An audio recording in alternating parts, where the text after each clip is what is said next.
Patricia Piccinini's latest exhibition, Once Upon a Time, opens on Saturday at the Art Gallery of South Australia. With 80 works encompassing 15 years of her illustrious career, it promises to be spectacular. What's it like now on the eve of the show, seeing it all?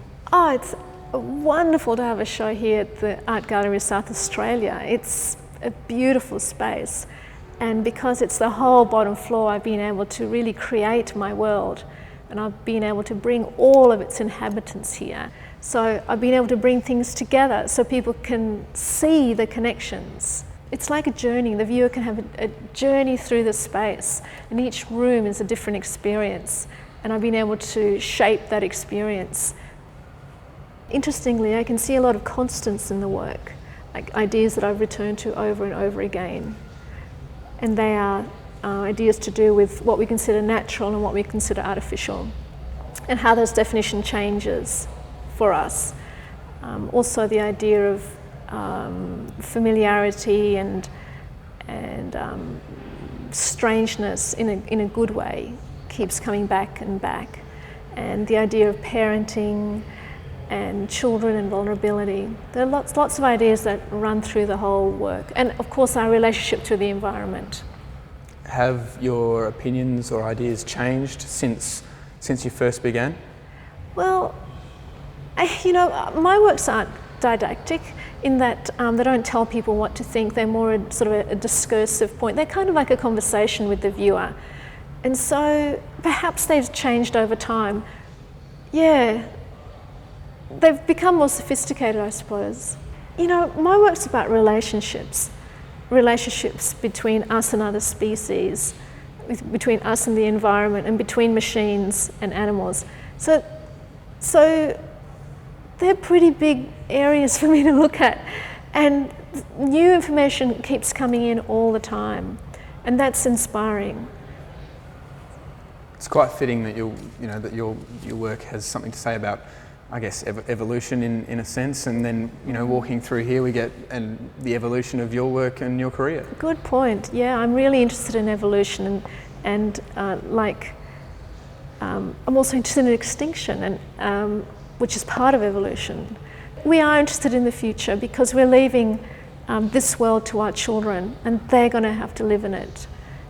And yeah, the world's a very unhealthy place.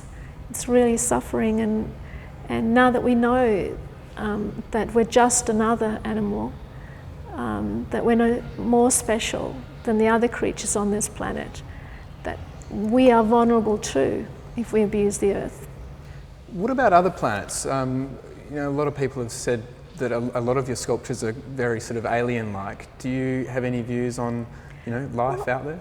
No, actually, I don't know why they might think they're alien, because I go to great lengths to make these creatures that I imagine look as conceivable as possible, and that they actually don't look alien. They actually could have evolved. I don't know about other planets.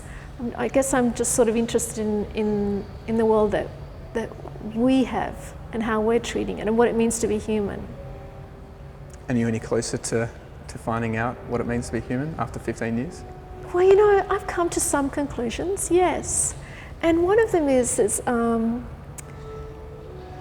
that I've been asking the question, why would you create new life? Especially since we can't really look after the life that we already have on this planet.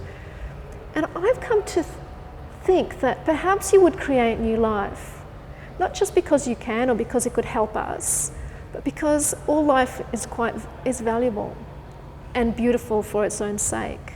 And in some ways that's a very radical idea, because that disrupts the hierarchy between lives and life forms, and it might stop us from being able to treat other animals in the way we do.